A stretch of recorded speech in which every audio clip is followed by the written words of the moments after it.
بہت سارے لوگ نفل نماز بیٹھ کر پڑھتے ہیں، کیا ان کی نماز قبول ہوتی ہے یا نہیں؟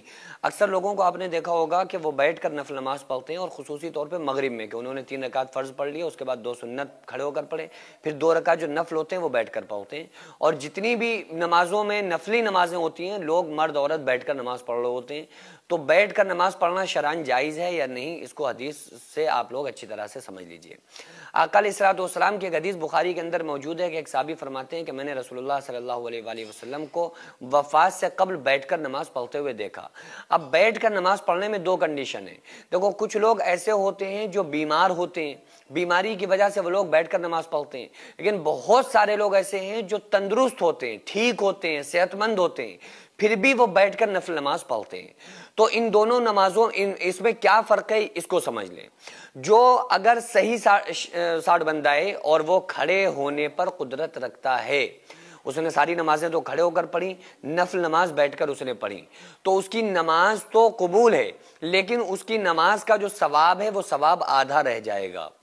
اور اگر کوئی بندہ ایسا ہے جو بیمار ہے اور بیماری کی وجہ سے اس نے بیٹھ کر نماز پڑھی اور ویسے وہ کھڑے ہو کر نماز پڑھتا تھا، تو کیا ہوگا کہ اس کو بیٹھ کر بھی جو نماز وہ پڑھ رہا ہے اس کو کھڑے ہو کر نماز پڑھنے کا ثواب ملے گا، کیونکہ وہ بیماری کی وجہ سے بیٹھ کر پڑھ رہا ہے۔ اگر وہ ٹھیک ہوتا تو کھڑے ہو کر پڑھتا، کیونکہ حدیث میں آتا ہے انما الاعمال بالنیات، عمل کا دار و مدار نیتوں پر ہے، انسان کو وہی ملے گا جس کی اس نے نیت کی ہوگی۔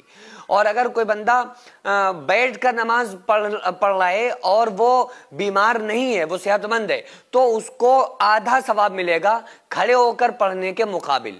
تو اس لیے نفلی نماز جو ہیں یہ بڑی امپورٹنٹ نماز ہوتی ہیں۔ ایسا نہیں ہے کہ یار یہ تو نفلی ہے، ہاں یہ ہے کہ اگر آپ پڑھ لیں تو ثواب ہے، نہ پڑھیں تو گناہ نہیں ہے، لیکن اس کی فضیلت تو آپ دیکھو کہ ایک مرتبہ ایک صحابی آئے، انہوں نے کہا یا رسول اللہ صلی اللہ علیہ وآلہ وسلم، میں تھوڑی دیر آپ کو نہ دیکھوں تو ہمیں الجھن ہو جاتی ہے، قیامت کے دن آپ کہاں ہوں گے؟ آپ اعلیٰ صف میں ہوں گے، جنت میں آپ کہاں ہوں گے؟ بہترین اور اعلیٰ مقامات میں ہوں گے، تو ہم آپ کو نہیں دیکھیں گے تو ہمیں سکون کیسے آئے گا؟ تو آقا علیہ السلام نے ارشاد فرمایا کہ آپ صلی اللہ علیہ وآلہ وسلم نے فرمایا کہ اللہ کو سجدے زیادہ کیا کرو۔ اسی طرح سے آقا علیہ السلام نے یہ بھی فرمایا کہ جو جس سے محبت کرے گا وہ اسی کے ساتھ ہوگا۔ ایک صحابی آقا علیہ السلام کو وضو کراتے اور آپ کی خدمت کرتے، تو آقا علیہ السلام نے خوش ہو کر فرمایا کہ اے صحابی، اے ربیہ، مانگ کیا مانگتا ہے؟ تو وہ صحابی کہنے لگے یا رسول اللہ صلی اللہ علیہ وآلہ وسلم، بس یہ چاہتے ہیں کہ جنت میں آپ کا ساتھ نہ چھوٹنے پائے۔ تو آقا علیہ السلام نے ارشاد فرمایا اللہ کو سجدے زیادہ کیا کرو، اللہ تعالیٰ تمہاری تمنا پوری کر دے گا۔ اب کوئی سجدے زیادہ کیسے کر سکتا ہے؟ کیا وہ فجر کی نماز میں 2 رکعت جو فرض ہے ان کو 4 پڑھ سکتا ہے؟ کیا کوئی فرضوں میں زیادتی کر سکتا ہے؟ نہیں۔